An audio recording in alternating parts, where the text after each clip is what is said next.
Bismillah. Assalamualaikum warahmatullahi wabarakatuh. Assalamualaikum. Alhamdulillah hamdan katsiran tayyiban mubarakan fi kama yuhibbu rabbuna wa yarda. Allahumma salli wa sallim wa barik ala nabiyyina wa habibina Muhammadin wa ala alihi wa ashabihi wa man tabi'ahum bi ihsanin ila yaumiddin. Alhamdulillah Bapak Ibu para jamaah Yayasan Ashabul Hijrah Indonesia rahimani wa rahimakumullah. Kita bersyukur pada Allah Subhanahu wa taala di malam hari ini kembali dipertemukan di dalam majelis ilmu kita yang seperti biasanya di Jumat yang ketiga kita kembali lanjutkan pembahasan kitab Riyadhus Shalihin yang diasuh oleh guru kita Al-Ustadz Muhammad Shaleh Drahem LC MAG Hafizahullah taala. Yang alhamdulillah di kesempatan kali ini kita akan lanjutkan pembahasan masih di bab muraqabah. Insya Allah kita akan masuk ke hadis yang ketiga. Baik Ustadz, kita akan mulai kajian kita. Tafadhol Ustadz untuk kita mulai. Baik. Saya sapa semuanya. Assalamualaikum warahmatullahi wabarakatuh. Waalaikumsalam warahmatullahi wabarakatuh. Innal hamdalillahi nahmaduhu wa nasta'inuhu wa nastahdihi wa nastaghfiruh wa na'udzu billahi min syururi anfusina wa sayyiati a'malina may yahdihillahu fala mudhillalah wa may yudlil fala hadiyalah wa asyhadu an la ilaha illallah wahdahu la syarikalah wa asyhadu anna sayyidana wa habibana wa qurrata a'yunina wa mujahidana wa murabbina Muhammadan abduhu wa rasuluh arsalahu Allahu rahmatan lil alamin salawatullahi alaihi wa ala alihi wa sahbihi wa sallama tasliman katsira. Ya ayyuhalladzina amanu taqullaha haqqa tuqatih wa la tamutunna illa wa antum muslimun. Rabbi shrah li sadri wa yassir li amri wahlul 'uqdatam min lisani yafqahu qawli, amma ba'd. Kita lanjut pembahasan kita tentang babul muraqabah. Satu tema yang Imam An-Nawawi mengajak kita untuk merenungi hadis-hadis Nabi sampai kita berada pada puncak kesempurnaan kita beragama, yaitu al-ihsan. Sebab pada hakikatnya muraqabatullah ini atau babul muraqabah itu adalah pendalaman dari hadis ketika Nabi ditanya oleh malaikat Jibril, mal ihsan, apa itu ihsan ya Rasulullah? An ta'budallaha ka'annaka tarah fa in lam takun tarahu fa innahu yaraka. Engkau beribadah kepada Allah seakan-akan engkau melihat Allah. Sekiranya engkau tidak bisa melihat Allah, maka yakin saja bahwa Allah sedang melihat kita, memuraqabai kita, memantau kita. Jadi agama ini setelah kita memahami Islam, kemudian memahami apa itu iman, puncaknya di saat kita punya sifat muraqabah, merasa 24 jam keberadaan kita ini diawasi oleh Allah Subhanahu wa taala. Nah, 1-2 hadis sudah kita bahas, maka izinkan malam ini saya melanjutkan hadis yang ketiga. Wa an Ibni Abbas ay Abdullah bin Abbas radhiyallahu anhu maqala, dari sahabat Abdullah bin Abbas radhiyallahu anhuma berkata, kuntu khalfan Nabi sallallahu alaihi wasallam, saya dulu pernah di belakang Nabi sallallahu alaihi wasallam pada satu hari. Ini ada yang mengatakan di belakang Nabi, berjalan bersama Nabi, dan beliau ini di belakang Nabi. Ada yang mengatakan beliau ini dibonceng sama Nabi. Di sebuah riwayat, kuntu radifun Nabi, saya sedang dibonceng sama Nabi. Ini sekaligus menunjukkan ketawaduan Nabi. Nabi itu ketika ada beberapa sahabat yang akan dibidik oleh Rasulullah untuk menjaga porsiilitas agama ini, tentang apa namanya, menjaga apa namanya kemurnian agama ini, ada beberapa sahabat yang memang spesial dikhususkan sama Rasulullah SAW untuk di briefing khusus. Ya, diajak secara pribadi, kadang kalau bahasa kita sekarang ini naik motor bersama Nabi, Nabi yang di depan, kemudian sahabat di belakang dibonceng sama Nabi. Tentu di zaman Nabi tidak ada motor ya, tapi tapi Nabi punya tiga kendaraan. Ada kendaraan yang jarak jauh, itu namanya onta, dan ontanya sangat cerdas. Mungkin kalau sekarang mobil ya, hurun ain apa namanya kalau bahasa Nabi SAW min humrin ni'am. Ya, humrin ni'am itu onta yang cerdas, yang harganya mungkin kalau sekarang miliaran juga. Ya, mobil yang sangat mewah. Nabi juga punya kendaraan yang antar daerah, antar jarak cepat, perlu mungkin motor kalau bahasa sekarang itu namanya kuda. Nabi juga punya kendaraan yang namanya yang masuk dari kampung ke kampung, mungkin sepeda ontel kalau sekarang, ya kayak himar. Nah itu Nabi biasa mengajak beberapa sahabat-sahabat penting untuk diajak diskusi. Ingin ada pesan-pesan khusus diberikan kepada para sahabat. Salah satunya adalah Abdullah bin Abbas.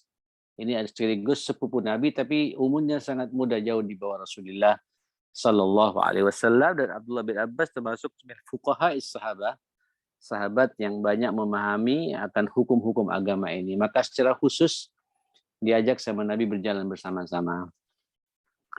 Kuntu khalfan Nabi Sallallahu Alaihi Wasallam yawman. Saya dulu pernah di belakang Nabi berjalan pada satu hari. Faqala, kemudian Nabi memberikan nasihat kepadaku. Ya gulam. Masya Allah. Ya gulam. Kalau bahasa sekarang mungkin do gitu ya. Kalau anak laki-laki le ya. Le ya.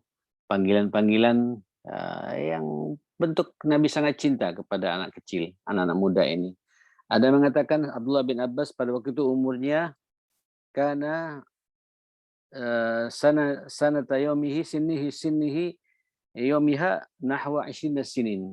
Umurnya masih 10 tahun. Ya SD kelas 4 lah ya. Itu diperhatikan sama Nabi Sallallahu Alaihi Wasallam. Dipanggil dengan panggilan-panggilan sayang, ya gulam. Anakku, anak muda, kesini kata Nabi. Ya, ini u'allimuka kalimat. Sesungguhnya aku ingin mengajarimu beberapa kata-kata penting, kalimat-kalimat penting. Kalimat ini adalah nasihat-nasihat penting. Kalimat jamak daripada kalimat.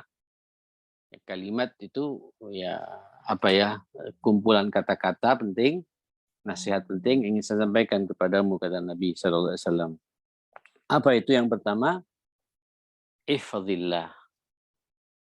Jagalah Allah. Ya. Ihfazillah yahfazuk.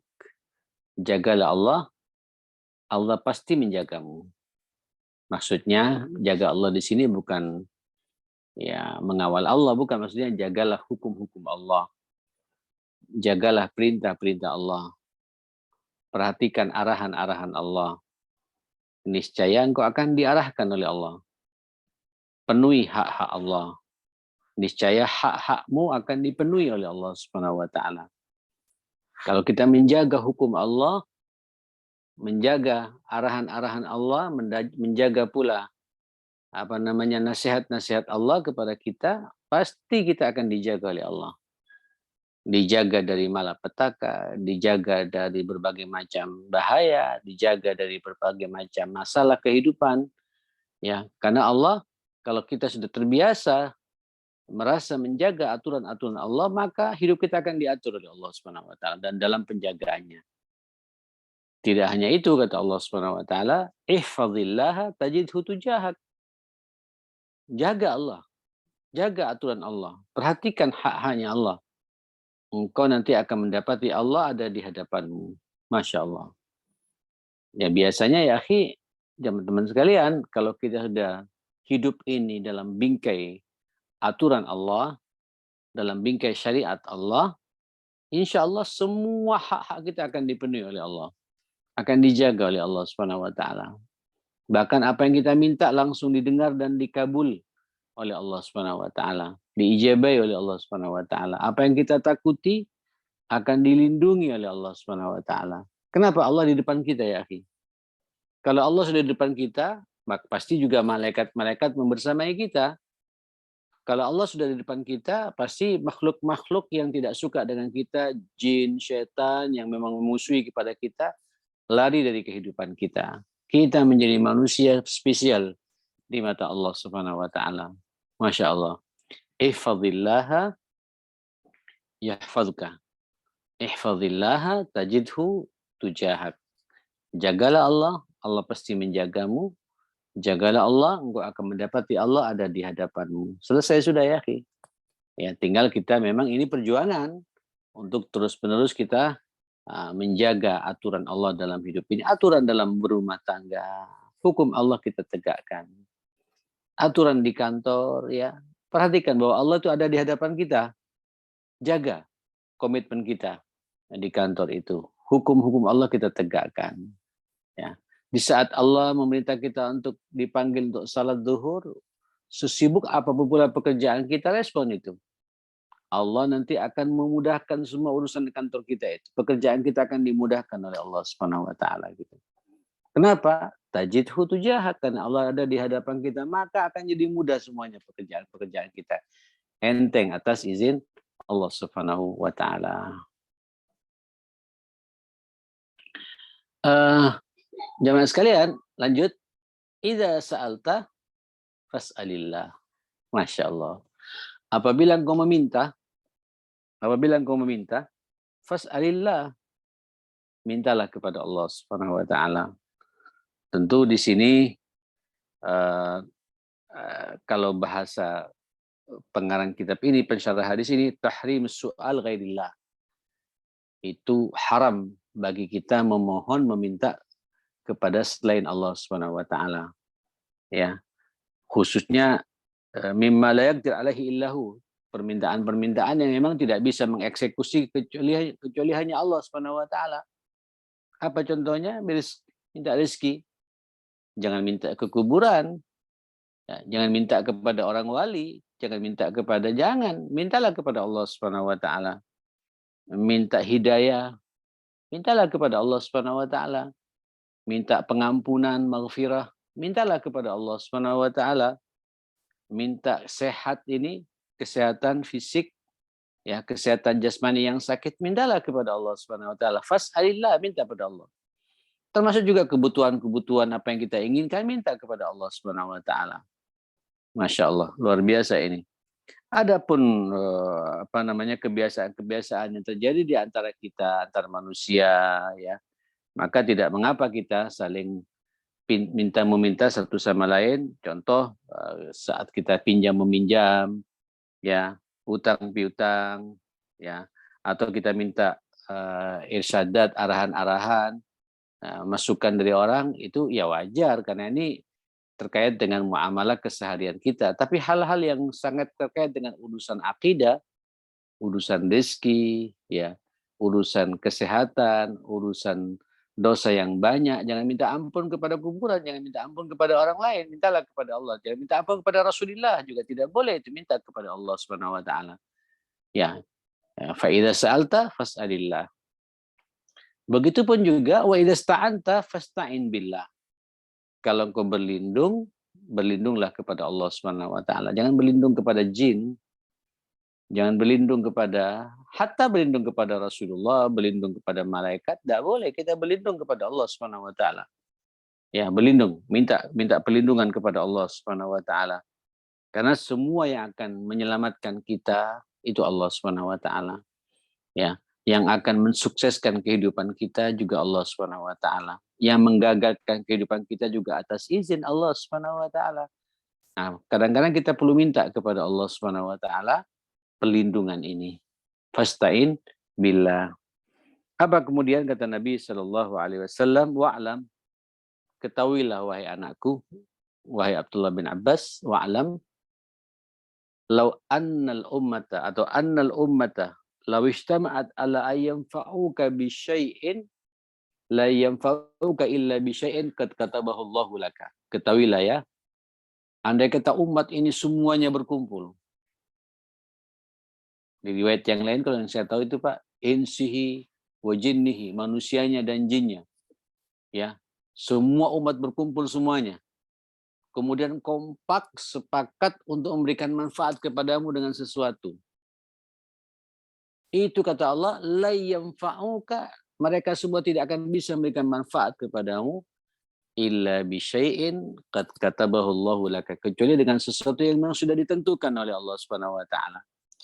Jadi umat ini yang membantu kita, itu juga dia membantu itu memang itu atas izin Allah Subhanahu wa taala. Itu harus kita sadari itu. Dia bisa memberikan manfaat kepada kita itu atas kehendak Allah Subhanahu wa taala. Allah yang menggerakkan hatinya mereka. Kalau Allah berkehendak, banyak orang yang ingin bantu kita tapi juga gagal. Sudah lobby sana, lobby sini, kurang apa sebenarnya itu? Ya karena kita tidak berlindung, tidak meminta kepada Allah Subhanahu wa taala. Umat ini semuanya berkumpul untuk memberikan manfaat kepada kita.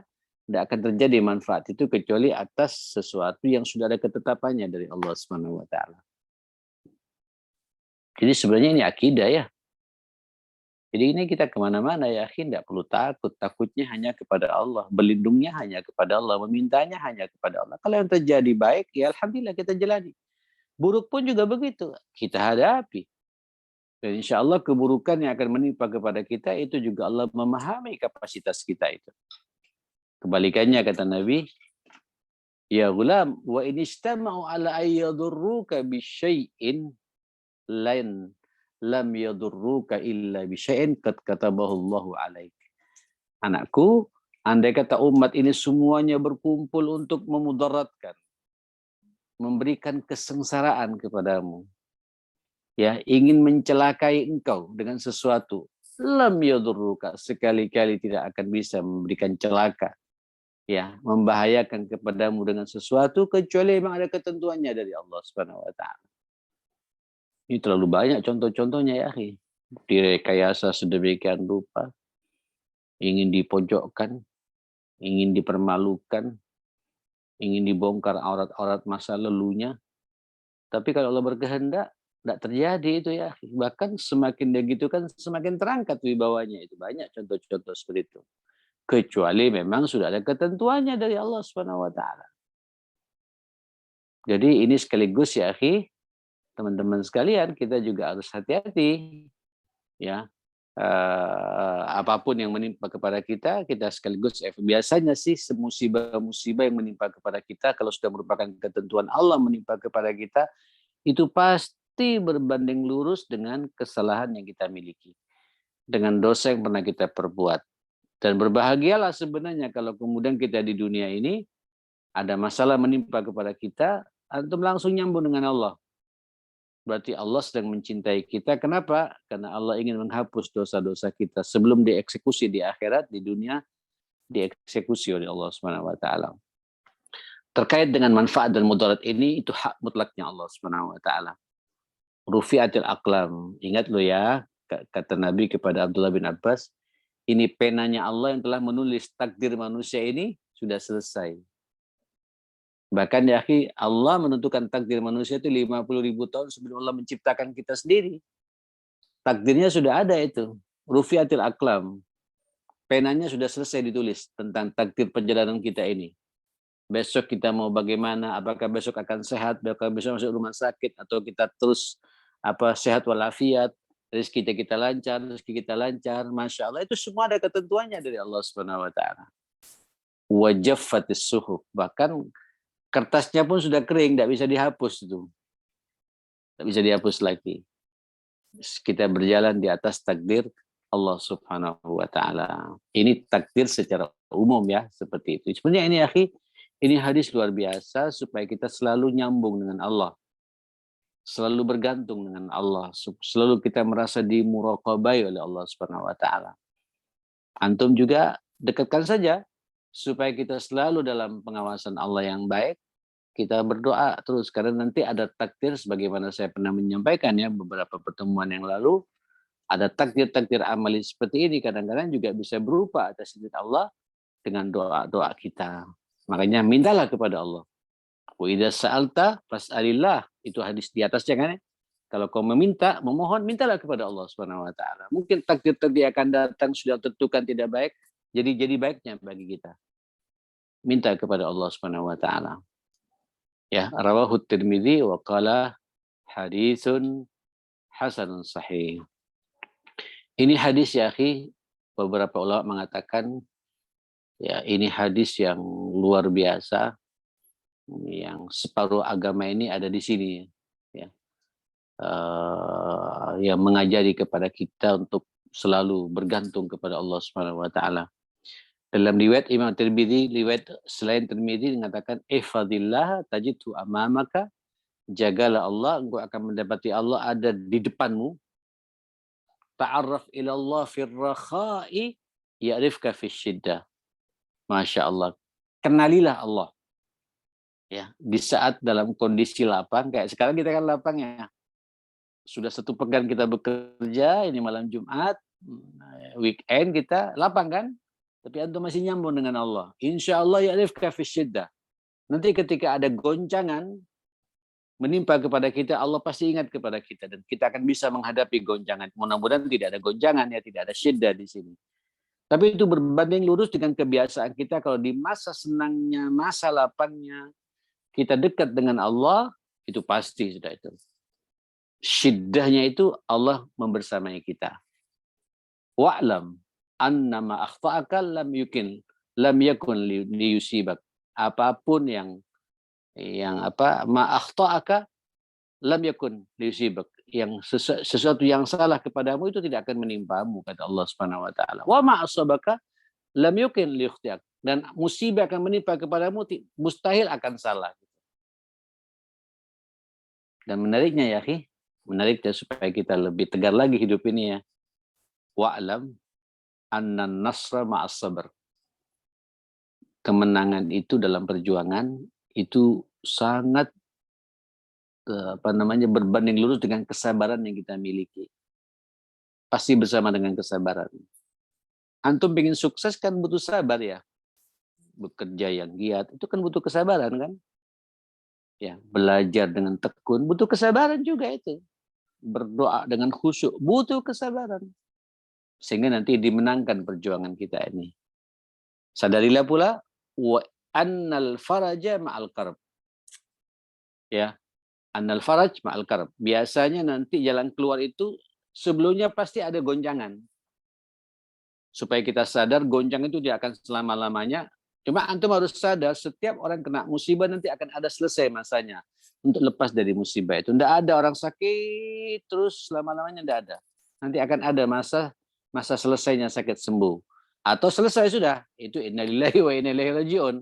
Sama juga kan? Seperti itu. Ya, terus apa kata Allah? Wa anna ma'al usri yusra. Allahu Akbar. Itu bahasa Nabi mengingatkan kepada kita sesungguhnya bersama kesulitan itu pasti ada kemudahan. Tidak selamanya hidupnya sulit ya. Tidak selamanya masalah ini akan jadi masalah terus-menerus menimpa kepada kita. Pasti inna ma'al usri yusra. Setelah ada kesulitan itu nanti bakal ada yang namanya kemudahan. Ya, sakit terus nanti ujung-ujungnya apa? Sembuh. Ya kan? Saya jadi teringat ketika saya dulu sakit 6 bulan itu ya, operasi punggung saya yang diganti dengan tulang baru itu. Waduh, 1 bulan, 2 bulan pertama itu luar biasa. Ya. Tapi ya kita optimis saja. Itu mungkin cara Allah untuk menghapus dosa-dosa kita semua. Mudah-mudahan itu yang terjadi sebenarnya ketika Allah ngasih musibah sama kita. Ya, karena yang tahu siapa saya. Dosa apa yang saya perbuat ya saya. Dan Allah ngasih musibah itu pasti ada hikmah besar di balik semua itu. Andai kata tidak punya dosa, Allah sedang cinta sama kita. Dan lagian siapa di antara kita yang tidak punya dosa ya? Makanya orang beriman itu ketika ada masalah, yakin dengan hadis ini langsung nyambung dengan Allah. Ada muraqabatullah. Selalu merasakan dalam pantauan ada apa ini? Allah sedang menegur kita. Allah sedang cinta sama kita. Allah sedang ingin menghapus dosa-dosa kita. Inna ma'al usri yusra. Sesungguhnya bersama kesulitan itu pasti ada apa? Kemudahan setelah itu. Tidak selamanya akan sulit hidup ini terus-menerus seperti itu. Saya pikir cukup ya. Ini hadis nomor berapa? Nomor 3. Sudah cukup jelas seperti itu. Baik. Kita akan masuk pada hadis yang keempat. Lihat bagaimana perasaan muraqabahnya dulu para sahabat ridwanullahi alaihim jami'an. Hadis yang keempat dari hadis Sayyidina Anas bin Malik radhiyallahu an.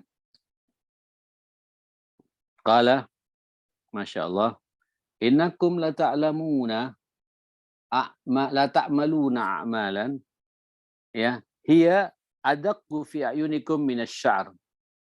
Kunna na'udduha fi ala ahdi Rasulillah minal mubiqat, rawahul Bukhari. Masya Allah.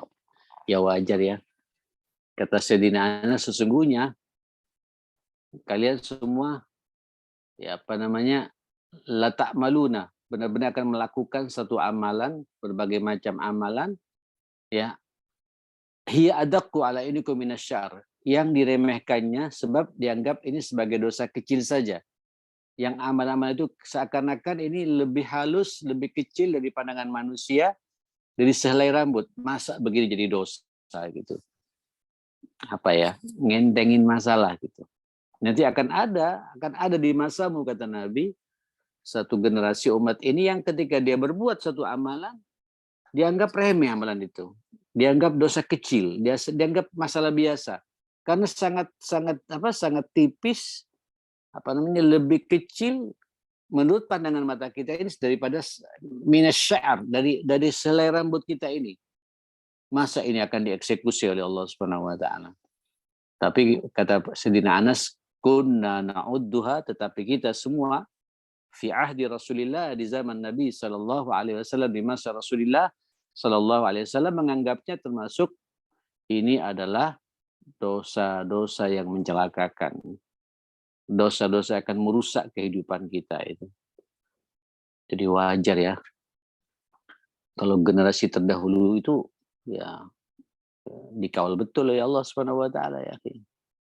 Sampai pekerjaan-pekerjaan yang sepertinya tidak ada nilainya dan kita anggap sesuatu yang mubah atau mungkin makruh bagi kita, tapi buat para sahabat dianggap dosa besar. Kenapa? Dia tidak melihat pada kecilnya dosa, tapi kepada siapa dia berbuat dosa. Yaitu kepada Gusti Allah Subhanahu wa taala, punya perasaan takut yang luar biasa. Ya wajar ya kalau kemudian generasi terdahulu memang ya tidak ada lagi sejarah ini. Hanya ada di zaman Nabi selama 23 tahun, generasi yang luar biasa sampai diabadikan oleh Allah sebagai khaira ummatin ukhrijat linnas, sebaik-baik generasi itu. Setelah itu diganti Abu Bakar, ganti Umar, terus ada fitnah di masa Umar kan, umatnya pun juga meninggal, dibunuh oleh orang yang tidak suka dengan dia. Di masa Sayyidina Utsman lebih parah lagi fitnahnya itu, sampai Utsman pun juga dibunuh, ya, dipenggal lehernya oleh kaum Khawarij itu. Di masa Sayyidina Ali juga begitu. Tambah lagi setelah itu di masa Muawiyah, anaknya Muawiyah, sistem kerajaan, walaupun tetap menjalankan hukum-hukum agama ini dengan secara umum seperti itu, tapi menurun sampai akhir zaman kita seperti ini ya Mas sekalian. Ya, ini semakin ngentengin masalah kita saat ini. Ya, apa yang tidak dosa sekarang ini? HP kita penuh dosa. Di rumah kita televisinya juga penuh dosa. Di luar pemandangan kita penuh dosa. Tapi sekarang kita anggap hal yang wajar itu. Di zaman Nabi itu dianggap dosa besar. Ya, mubiqat, mencelakakan ini gitu. Sehingga ada kehati-hatian. Kenapa? Mereka melihatnya bukan pada suatu dosanya, kecilnya dosa, tapi kepada siapa dia berbuat dosa itu. Itu berbuat dosa kepada Allah Subhanahu wa taala. Sampai yang kecil, lebih kecil dari sehelai rambut tipis, itu menganggap sesuatu yang akan mencelakakan kita. Kenapa Pak? Karena muraqabahnya sangat kuat kepada Allah Subhanahu wa taala gitu. Masya Allah. Makanya ya buat kita latihan lah ya, jangan sampai terbiasa ngentengin dosa ya. Ya mukaddimahnya itu biasanya sih terlambat salat dulu. Ya. Lama-kelamaan salat sendirian.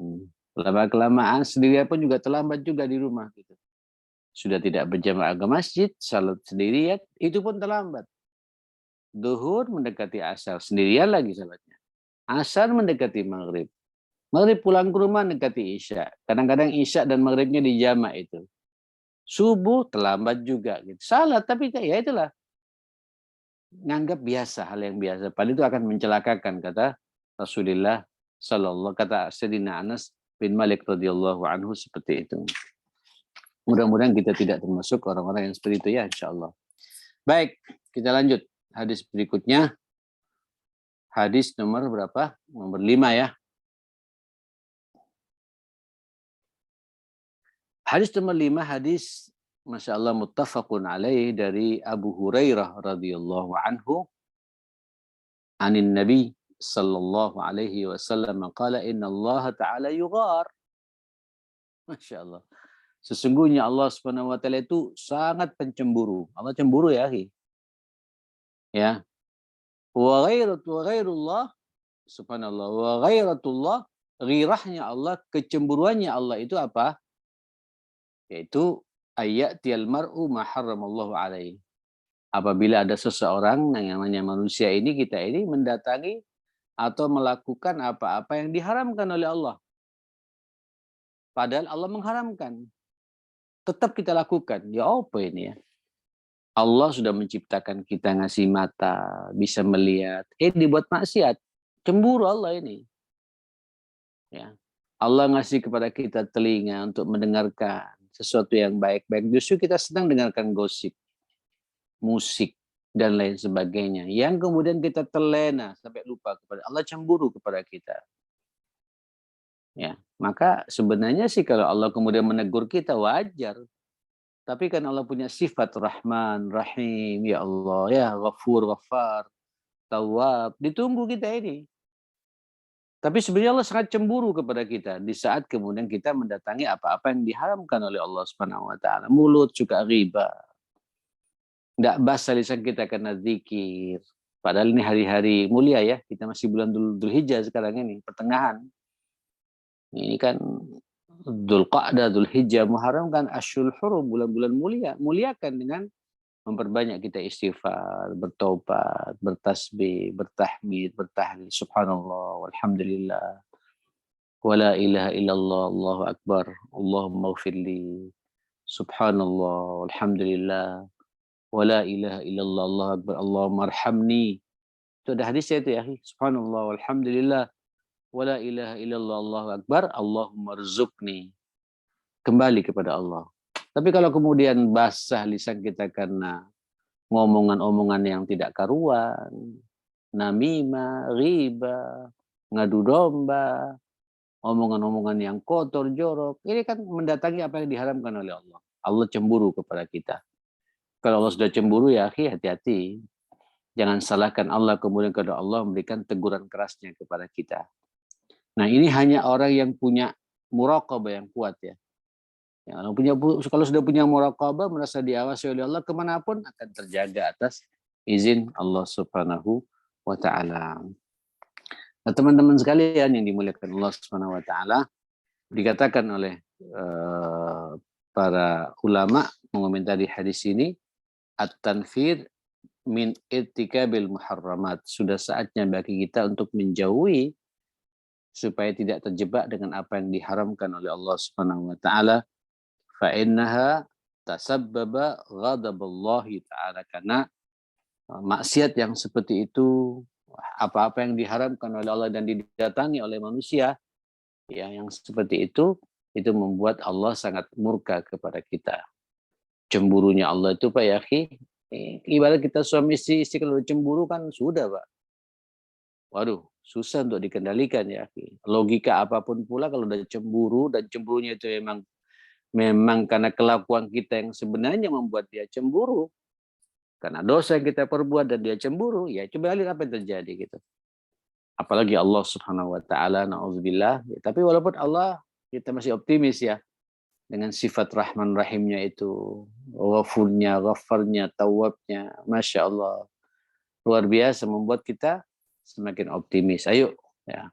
Saya memahami betul kita ini manusia, ya, pasti juga akan terjebak dengan yang namanya dosa dan salah. Itu sebuah keniscayaan memang. Darinya kemudian Allah memiliki sifat Tawwab, penerima taubat, Ghafur, pengampun. Karena memang kalau hambanya tidak ada berbuat dosa, maka tidak berfungsi dua sifat ini. Sifat-sifat pengampun dan penerima taubat ini. Cuma kita jangan hobi. Kalau hobi nanti Allah cemburu kepada kita. Kalau kecemburuan Allah kemudian menutup pintu rahmatnya kepada kita, na'udzubillah, kita menjadi orang yang terlaknat di dunia ini. Tapi kita harus optimis, mudah-mudahan langkah-langkah kita semua dalam lindungan Allah Subhanahu wa taala. Ya akhil karim, Bapak Ibu, para pemirsa yang dimuliakan Allah Subhanahu wa taala, tidak ada jalan lain bagi kita dalam hidup ini kecuali kita ayo munculkan muraqabatullah ini. Merasa selalu diawasi oleh Allah, dipantau oleh Allah Subhanahu wa taala. Sehingga setiap kita berbicara, kaitkan Pak dengan Allah Subhanahu wa taala. Kira-kira pembicaraan saya ini diridhoi tidak ya oleh Allah Subhanahu wa taala. Setiap sampai memandang, nonton televisi, nonton YouTube, segala macam, kira-kira pandangan mata kita ini dalam ridhonya Allah atau tidak gitu. Ini kan muraqabatullah ya. Telinga kita juga, termasuk juga hati kita. Mainkan terus, kaitkan dengan Allah. Jangan-jangan di hati kita ada hasad, di hati kita ada dengki, di hati kita ini ada murka, di hati kita ini ada ketidaktulusan dan ketidakikhlasan. Ayo mainkan terus muraqabatullah, bahwa kita ini dipantau, hati kita pun juga dilihat. Innallaha la yanzuru ila suwarikum wala ila sabikum walakin yanzuru ila qulubikum. Hati kita pun juga dipantau oleh Allah Subhanahu wa taala. Jangan sampai nanti kita split niat, Allah cemburu kepada kita. Kenapa kau tidak berorientasi kepada aku, tapi berorientasi pada pujiannya orang, apresiasinya orang. Ya takut sama cercaan orang, tidak takut pada cercaanku, kata Allah. Allah cemburu kepada kita. Nah, supaya tidak seperti itu, ayo dekat terus kepada Allah, jauhi apa-apa yang diharamkan oleh Allah Subhanahu wa taala. Saya pikir cukup ya 3 hadis ini, kita diskusi saja. Mudah-mudahan kita semua dalam lindungan Allah Subhanahu wa taala, semuanya kita dalam pengawasan Allah Subhanahu wa taala. Kita merasa terus-menerus dipantau oleh Allah Subhanahu wa taala. Tata hati ya, akhi. Ini yang tahu hanya kita secara pribadi ya, bukan orang lain. Kita mainkan terus-menerus bahwa kita ini 24 jam dikawal lagi. Ini setelah kita mau tidur ya. Mau tidur, mau istirahat, ya. Baca doanya. Perbaharui air wudhunya. Bersalawatlah kepada Nabi, baca doa tidurnya, baca Al-Ikhlasnya, Al-Falaq, An-Nas, termasuk juga ayat kursinya. Tidur seakan-akan tidur terakhir. Kaitkan hati kita dengan Allah Subhanahu wa taala. Insyaallah nanti bangun seger ya. Mau bangun jam 3, setengah 4, seger kita ini. Kenapa? Karena kita sedang dijaga, diperhatikan oleh Allah Subhanahu wa taala. Wa sallallahu ala sayyidina Muhammadin wa ala alihi wa sahbihi wasallam. Alhamdulillahirabbil alamin. Saya kembalikan ke Ustaz Ramdan. Barakallahu fikum. Masya Allah, barakallah, jazakallahu khairan Ustaz atas curahan ilmu yang disampaikan pada kita semua. Semoga bisa diterapkan dalam kehidupan beragama kita tentunya pada khususnya. Amin. Amin Baik, ya Allah.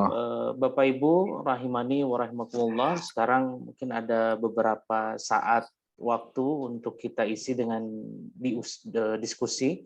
Baik itu melalui chat bisa, nanti insya Allah kami akan bacakan, ataupun jika akan berdialog langsung dengan Ustadz bisa raise hand terlebih dahulu agar tidak bertubrukan dengan yang lainnya. Betul. Ada pertanyaan melalui chat Ustadz dari sahabat kita Pak Joko, ini dari Bandung Ustadz. Masya Allah. Baik, Assalamualaikum warahmatullahi wabarakatuh Ustadz. Bagaimana caranya agar ketika kita mengingat Allah itu bisa masuk sampai di kolbu, Ustaz, tidak hanya di lisan saja? Terima kasih. Begitu Ustaz pertanyaannya. Tentu ini butuh mujahadah ya, butuh perjuangan, butuh pembiasaan. Awalnya mungkin agak susah, tapi lama-kelamaan akan terbiasa, dan usahakan setiap jenengan melakukan apapun pula. Ketika kita sedang salat, ayo, ini kan momentum dalam sehari 5 kali kita berkomunikasi dengan Allah. Ini kan latihan paling instan itu untuk muraqabatullah ya dalam salat ya. Tunjukkan kekhusyuan kita, tunjukkan keseriusan kita bahwa ini saya sedang menghadap Allah. Ini besok kita subuh kita akan bangun, di saat orang semua pada tidur antum bangun. Ini kan masuk itu kan. Nyambung dengan Allah Subhanahu wa taala. Kalau perlu antum mandi sebelum subuh itu. Bersihkan ya semua tempat-tempat yang kotor yang menempel di tubuh kita ini. Ya. Pakai baju yang terbaik. Pakailah parfum yang paling kita sukai. Karena kita akan berjumpa dengan Allah. Itu kan menunjukkan keseriusan kita untuk muraqabatullah ya. Allah menyatu dengan kita supaya kita bisa menyatu dengan Allah Subhanahu wa taala. Terus kemudian kata para ulama di beberapa penjelasannya itu salah satu juga yang paling instan untuk merasa Allah menyatu dengan kita atau kita menyatu dengan Allah Subhanahu wa taala, biasakan kita melaksanakan amal-amal sir. Amal-amal yang tidak banyak diketahui sama orang lain. Ya salah satunya bertahajud, ya. Salat malam. Itu salat malam kan inna nasyi'atal laili hiya asyaddu watta'an wa aqwamu qila. Sesungguhnya menghidupkan malam itu memang agak butuh perjuangan ya, Ki. Asyaddu watta'an. Butuh usaha keras memang itu. Ya. Tapi akan dimudahkan bagi orang yang bersungguh-sungguh. Karena walladzina jahadu fina lanahdiyannahum subulana. Orang yang bersungguh-sungguh di jalan Allah pasti oleh Allah Subhanahu wa taala akan dimudahkan mendapatkan hidayahnya itu. Itu sudah kaidah bagi kita. Dan antum sujud ruku di saat semua orang pada tidur, antum sendirian. Itu kan menunjukkan ketulusan antum. Bahwa antum nyambung dengan Allah, betul-betul muraqabah dengan Allah Subhanahu wa taala. Ya. Terus yang ketiga, berdoa ya pada Allah Subhanahu wa taala, minta sama Allah, mudah-mudahan ya Allah hidayah yang telah kau berikan kepadaku terus-menerus kau bisa istiqomahkan dalam hatiku ini.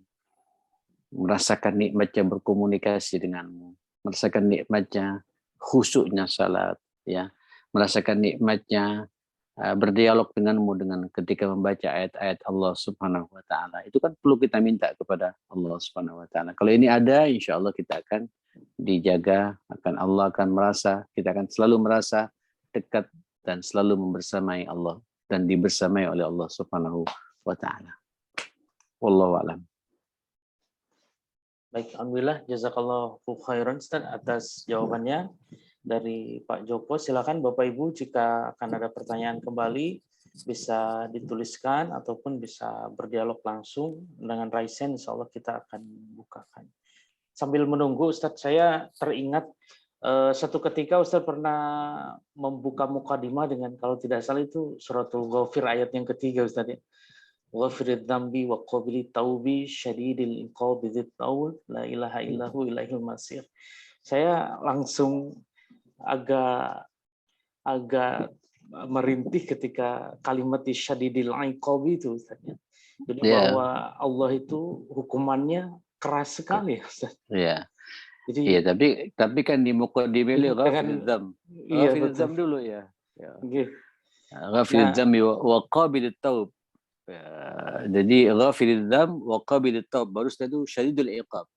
Berarti kalau sudah dia tidak mendapatkan ampunan dari Allah, tidak mau bertobat kepada Allah, ya jangan salahkan Allah kalau kemudian syadidul iqab. Sangat kuat, sangat keras ya siksanya kepada kita, kepada manusia yang kemudian menyelisihi aturan Allah Subhanahu wa taala. Nah, lanjut ya. Itu mungkin apakah pertanyaannya apakah itu adalah salah satu petunjuk kita untuk memperbanyak istighfar dan memperbanyak taubat gitu Ustaz? Nah, itu kan satu kesatuan ayatnya itu. Alhamdulillahi ghafiriz dzam. Segala puji bagi Allah yang mengampuni semua dosa. Berarti kalau kita terjebak dengan dosa, segera istighfar. Karena Allah punya sifat ghafiriz dzam. Ya. Ghafiriz dzam. Wa qabilit taub, menerima taubat. Berarti kita harus sering bertaubat kepada Allah Subhanahu wa taala. Kita manusia itu pasti ya, terjebak dengan yang namanya dosa. Mudah-mudahan tidak sampai dosa besar ya. Cukup dengan ghafiriz dzam. Dengan dosa kecil saja gitu. Tapi kadang-kadang ada manusia memang terjebak dengan dosa besar itu. Na'udzubillah, zina umpamanya gitu. Jangan putus asa lu akan rahmatnya Allah Subhanahu wa taala. Yang pernah melaksanakan perbuatan seperti itu, akui. Tutup rapat-rapat dengan cerita pada siapa-siapa, biar yang tahu hanya Allah Subhanahu wa taala. Dan Allah tahu betul keseriusan kita untuk bertobat. Dan Allah mengatakan qabilut taub. Qul ya ibadiyalladzina asrafu ala anfusihim la taqnatu min rahmatillah. Katakan buat hamba-hambaku yang melampaui batas pada diri mereka itu, janganlah kalian putus asa akan rahmatnya Allah. Innahu yaghfirudz dzunuba jami'a. Ya Allah. Innahu yaghfirudz dzunuba. Allah itu mengampuni semua dosa ya. Hatta syirik. Syirik selama kita mau bertobat diterima oleh Allah Subhanahu wa taala. Yang Allah tidak mengampuni kalau dia tidak tobat, tapi kalau dosa yang lain antum lupa tidak bertobat mungkin diampuni oleh Allah Subhanahu wa taala dengan rahmatnya itu. Tapi kalau syirik tidak bertobat, ya tidak akan diterima. Harus tobat-tobatan nasuha seperti itu. Apalagi dosa-dosa selain syirik, ya. Pemakan riba barangkali. Dia bertahun-tahun menikmati riba. Terus sadar, alhamdulillah berarti Allah cinta bagi yang bersangkutan. Allah masih mengingatkan kepada yang bersangkutan. Allah masih membuka rahmatnya, ampunannya kepada kita itu. Pernah juga terjebak dengan LGBT sekalipun, na'udzubillah. Tsumma na'udzubillah. Siapa yang menghalangi dia dengan Allah Subhanahu wa taala, ya akhi? Ya akhi, saya pernah menyampaikan kan dalam bab taubat itu ya. Yang pernah kisah seseorang yang pernah membunuh berapa? 99. 99, kemudian tambah lagi dengan pasturnya yang terakhir itu, kemudian dilengkapi sampai 100 orang. Bunuh ya akhi, bunuh. Bunuh, enggak main-main ya akhi. Nyawa manusia dihilangkan 100, tapi siapa yang menghalangi dia dengan Allah Subhanahu wa taala? Dan kita bukan pembunuh. Kita ini bukan pezina. Kita ini bukan pemakan uang riba, ya kan? Kita ini bukan orang yang durhaka sama orang tua. Insya Allah lah optimis sama Allah Subhanahu wa taala ya akhi. Ghafiriz dzambi wa qabilit taubi, ya kan? Yang repot kalau kita menikmati dosa itu, ya, tidak beristighfar, tidak bertobat, ya sudah, syadidul iqab. Sangat kuat itu, apa namanya? Iqabnya Allah, ancamannya Allah kepada kita. Mudah-mudahan kita semua dalam pengampunan Allah Subhanahu wa taala. Amin. Optimis saja ya. Baik, alhamdulillah. Rasanya sudah tidak ada pertanyaan lagi daripada para jamaah, Ustaz. Semoga apa yang disampaikan oleh Ustaz tadi, yang dipaparkan sudah bisa jelas, bisa diresapi, difahami, dan diamalkan insya Allah oleh para jamaah rahimani. Amin. Kita sudah ada di penghujung acara, Ustaz. Termasuk yang berbicara dulu. Ya. Nah. Insya Allah.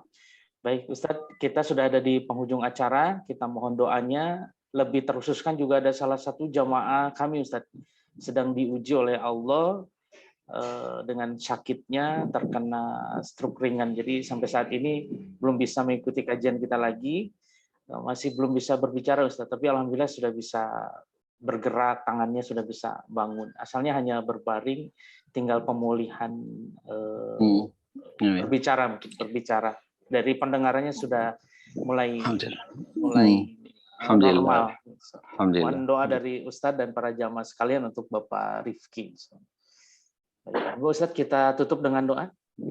Untuk Bapak Rifki yang sedang sakit dan semua yang sakit, mudah-mudahan disembuhkan oleh Allah Subhanahu wa taala. Yang banyak masalah, mudah-mudahan diselesaikan masalahnya oleh Allah Subhanahu wa taala. Yang punya utang, mudah-mudahan diringankan, bisa bayar utang-utangnya. Yang ada problem dalam kehidupan rumah tangganya, mudah-mudahan dibuat sakinah mawaddah warahmah oleh Allah Subhanahu wa taala. Ya akhi, kita berjalan di atas takdir Allah. Sekali lagi, jalani takdir ini, dan insya Allah takdir yang tidak baik itu insya Allah tidak akan lama. Inna ma'al usri yusra, tadi sudah kita bahas ayatnya. Arahan Nabi juga begitu, sesungguhnya di balik ya, setelah banyaknya kesulitan itu pasti ada kemudahan. Allah munculkan buat kita semua, optimis itu. Mudah-mudahan sekali lagi Allah sembuhkan penyakit orang yang sedang sakit saat ini. Allah merahmati orang yang mendahului kita meninggalkan alam ini. Mudah-mudahan urusan kita dilancarkan, dimudahkan, rezeki kita diberkahi, ya, diperbanyak pula ya. Karena rezeki kalau banyak itu peluang-peluang beramal soleh juga semakin banyak buat kita. Rezeki yang barokah, yang lancar, mudah, banyak juga ya, dan bermanfaat buat agama dan keumatan ini dan bangsa ini, buat negara ini, termasuk juga mudah-mudahan keluarga kita semuanya, ya, keluarga yang sakinah mawaddah warahmah insyaallah. Bismillahirrahmanirrahim. Alhamdulillahirabbil alamin. Allahumma shalli ala sayyidina Muhammadin wa ala ali sayyidina Muhammad. Allahumma antas syafi la shifaa illa shifaa'uka adhibil ba'sa. Ishfihi ya rabbal alamin shifaa'an ajilan shifaa'an la yughadiru saqama. As'alullah al-azim rabbal arsyil azim ayyashfiyahu as'alullah al-azim rabbal arsyil azim ayyashfiyahu. Bismillah. A'udzu bi'izzatillah wa qudratihi min syarri ma yajid wa yuhadir. Bismillah. A'udzu bi'izzatillah wa qudratihi min syarri ma yajid wa yuhadir. Hasbunallah wa ni'mal wakil wa ni'mal wala wa ni'man nasir. Oh ya lakal hamdu ya Rabb, innaka nastaghfir, innaka ala kulli syai'in qadir, birahmatika ya akramal akramin. Allahumma rabbana ighfir lana wa tub alaina innaka antat tawwabur rahim. Allahumma rabbana hab lana min azwajina wa dhurriyyatina qurrata a'yun waj'alna lil muttaqina imama. Sallallahu ala sayyidina Muhammadin wa alihi wa sahbihi wasallam. Alhamdulillahirabbil alamin. Saya mohon maaf semuanya. Assalamualaikum warahmatullahi wabarakatuh. Waalaikumsalam warahmatullahi wabarakatuh. Jazakallahu khairan Ustaz. Dengan ditutupnya doa oleh Ustaz, maka berakhir pula kajian di malam hari ini. Insya Allah kita berdoa kepada Allah Subhanahu Wa Taala supaya Allah mempertemukan kita kembali di bulan depan Ustaz, dengan hadis-hadis yang selanjutnya. Kita tutup dengan doa kafaratul majelis. Bapak Ibu rahimani wa rahimakumullah. Subhanakallahumma wa bihamdika asyhadu an la ilaha illa anta astaghfiruka wa atubu ilaik. Mohon doanya untuk Bapak Rifki, para jamaah, semoga beliau bisa bergabung dengan kita semua kembali insyaallah. Syafahullah. Assalamualaikum warahmatullahi wabarakatuh. Waalaikumsalam warahmatullahi wabarakatuh.